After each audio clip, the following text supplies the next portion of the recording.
자, 안녕하세요, 여러분. 여러분들의 소방 영어 해설을 맡은 장서영입니다. 일단 우선 먼저 모든 수험생 여러분들께 4월 7일 날 시행됐던 소방 시험을 보시느라 너무너무 고생했었다는 말씀 꼭 반드시 전해드리고 싶고요.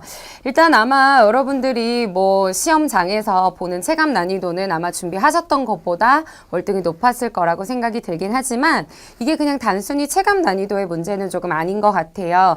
작년 시험부터 시작해서 올해도 좀 유독 많이 어려워졌고, 그리고 여러분들이 이제 준비하는 시험이 비록 소방 영어긴 하지만 조금 굉장히 다양한 유형의 또는 다양한 내용의 그런 지문들이 많이 출제됐었기 때문에 아마 실제 체감하는 게 좀 더 많이 어려워졌다고 생각이 들지 않았나 싶어요.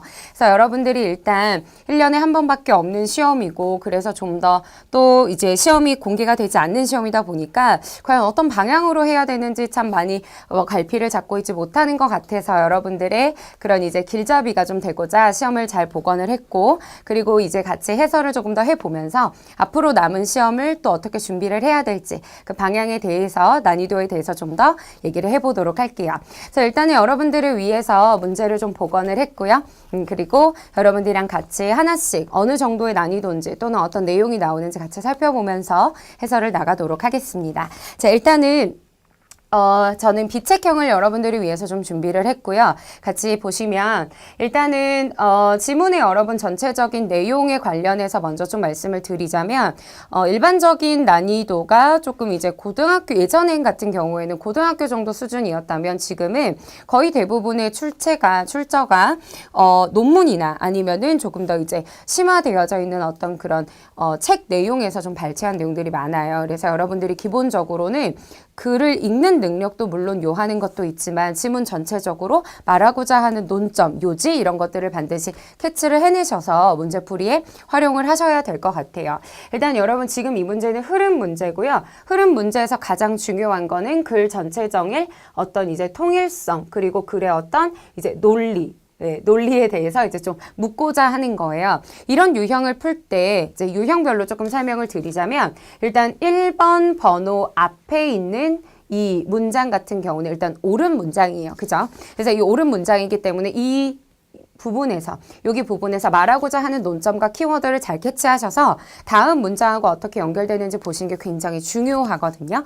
이게 바로 단순히 그냥 읽는 걸 요구하는 게 아니라 학생들에게 과연 이 학생이 이해하고 있는가, 학생이 논리는 있고 사고력은 있는가, 이걸 좀 캐치하고자 하는 유형이에요. 보시면 지금 여기 같은 경우는 sculpture, 이 지금 지문의 내용은 여러분 조각상에 관한 내용이 나올 거고요. 이것이 오랫동안 뭐를 해왔다, 많은 역할을 해왔다라고 했어요.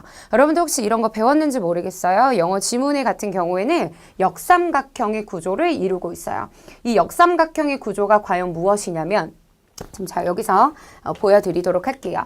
자, 지문이, 영어 지문의 가장 큰 특징 중에 하나는 바로 앞에가 general idea라고 해서 포괄적인 내용을 먼저 담고, 그 다음에 지문에 갈수록 점점 더 구체적인 내용, specific idea, 구체적인 내용들에 대해서 기술을 하게 되어 있다라고 하는 점이에요. 무슨 얘기냐면 앞에서 many roles, 많은 역할들이 있다 했어요. 우리가 이걸 들으면 무슨 내용이 나올지 잘 모르죠. 그죠? 그래서 이제 어떤 역할들이 있는지 조금 더 구체적이고 정확하게 뒤에서 구체적으로 언급이 되게 되어 있어요. 그럼 이제 여러분들이 그러면 이제 앞으로는 조각상의 역할들에 대한 내용이 쭉 이어져서 나오겠다. 이걸 이제 캐치하시면 돼요. 자, 그리고 또 이제 글의 흐름 전개 방식을 알려주는 것 중에 하나는 for thousands of years, 수천 년 동안이라고 했기 때문에 이거는 역사적으로, 그러니까 과거부터 현재까지 시간적인 흐름에 따라서 이어지겠구나라는 걸 캐치를 하고 보는 거랑 그냥 구구절절 끊어가지고 단어 나열로 해석을 하는 거랑은 당연히 속도도 정확도도 다르겠죠. 자, 일단은 여기서 우리 역할에 여러분 집중했고요. 초기, 그죠? 과거였기 때문에 초기의 조각상은 아마도 뭐 하도록 일단은 사냥꾼들에게 어떤 초인적인 힘을 제공해주는 역할이 나와요. 그죠? 그래서 이제 역할을 요렇게 연결시키면 돼요. 이제 이것들을 계속 이렇게 차례대로 화살표를 그려 내려가면서 보시면 되거든요. 자, 문맹의 새벽이라고 하니까 독해가 안 되는 거죠. 여러분, 너는 새벽이라는 단어는 맞지만 의역을 해야지 조금 더 유두리 있게 독해가 잘 되거든요. 새벽녘, 동트는 새벽녘, 뭐예요, 여러분? 하루의 맨 시작이죠. 그죠? 그래서 civilization의 가장 시작 단계에서는 statue가 뭐 하는데 used to 사용되었다 이거죠. 뭐뭐 하기 위해서 사용되었다 이거예요. 자, 여러분들이 또 독해를 못하는 가장 중요한 요인 중에 하나는 선생님들이 너무 뭐만 알려줘요? 시험에 나오는 포인트들만 알려줘요. 자, be used to ing는 얘들아 뭐뭐 하는데 익숙하다야. 이거만 맨날 외우고 있다 보니까 be used to만 나오면 아 저건 익숙하다야. 이렇게 해석하거든요. 여러분 be used는 이게 수동태예요. 뭐뭐 하기 위해 일단 사용된다. 수동태. 거기다가 투부정사 붙여가지고 뭐뭐 하기 위해서예요. 그러면 지금 우리가 여기서는 갑자기 여러분 이 스태츄가 익숙하다 하면 어떻게 해요? 사람도 아니고. 그죠? 그래서 조각상이 뭐 하는데 신을 대변하는데 사용한 거예요. 지금 역할 보이세요? 화살표 내리셔야 여러분들의 글의 전개 논리가 보여요. 고대 왕들은 아마도 어디에서 하고자 하는 희망으로 이런 구조거든요. 뭐 하고자 하는 희망에서 본인 스스로를 make 오형식 사역동사죠. 그들 스스로를 뭐해? 그들 스스로 나는 불멸이 되고 싶어. 이거에 이제 희망에서 자, 뭐 하게 있냐면 헤드 유사성 이걸 화상이라고도 해요. 나랑 똑같이 생긴 거 화상을 조각이 새겨지도록 하게 한 거예요. 이게 무슨 말이냐? 내가 여러분 뭐 하고 싶어요?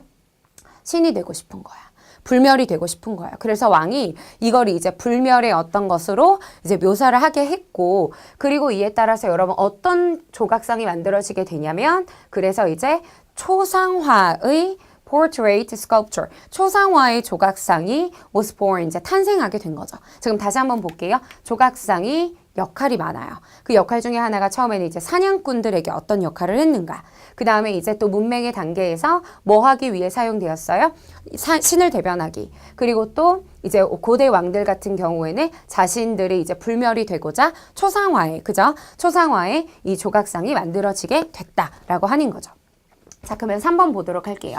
여러분 지금 계속 시간의 흐름도 잘 보셔야 되는 것도 있지만, 시간의 흐름도 있어야 되겠지만, 지금 여기 보이세요? There is, 현재예요. 그죠? Western world, 서부 세계가 갑자기 나와요. 우리는 지금 글의 전개 방식을 어떻게 봤냐면, 여러분, 시간의 흐름이에요. 시간의 흐름.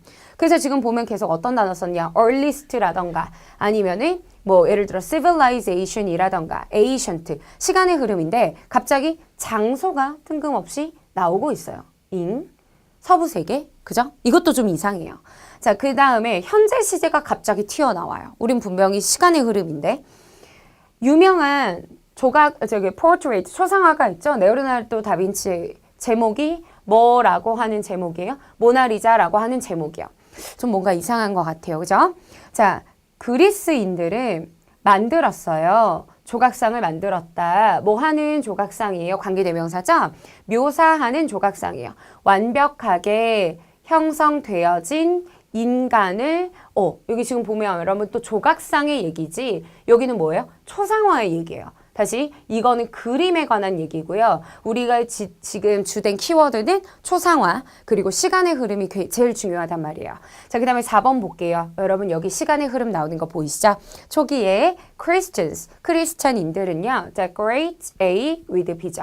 교회를요, 뭐로 이제 장식했냐면, 악인, 이거 둘 다 여러분 악인이란 단어예요. demons and devils, 둘 다 악인인데, 자, 이 악인들은 뭐를 의미하는 거냐면요, 상기시키는 것이에요. 뭘 상기시켜줘요, 여러분? presence, 존재, 악의 존재를 상기시켜주는 거죠. 그러니까 조각상이요, 예전에는 어떤 용도로 썼어요? 사냥꾼에게는 초인적인 힘, 왕들에게는 신을 대변하고 자신의 불멸의 존재. 그래서 초상화 조각상을 새겼고, 그리고 또 교회에서는 악인들을 상기시켜 주는 거예요. 누굴 위해서? For many churchgoers. 교회 goer, 가는 사람들을 위해서요. 근데 교회 가는 사람들을 위해서 조각상을 왜 새겼냐? 그들이 뭐 할 줄 몰라서 읽을 줄도 모르고, 그리고 또 쓸 줄도 모르니까 그림을 통해서 저게 악인의 이미지야 라고 하는 거를 새겨준 거죠. 자, 여러분 지금 우리가 키워드 잡은 거 딱 하나였거든요. 조각상.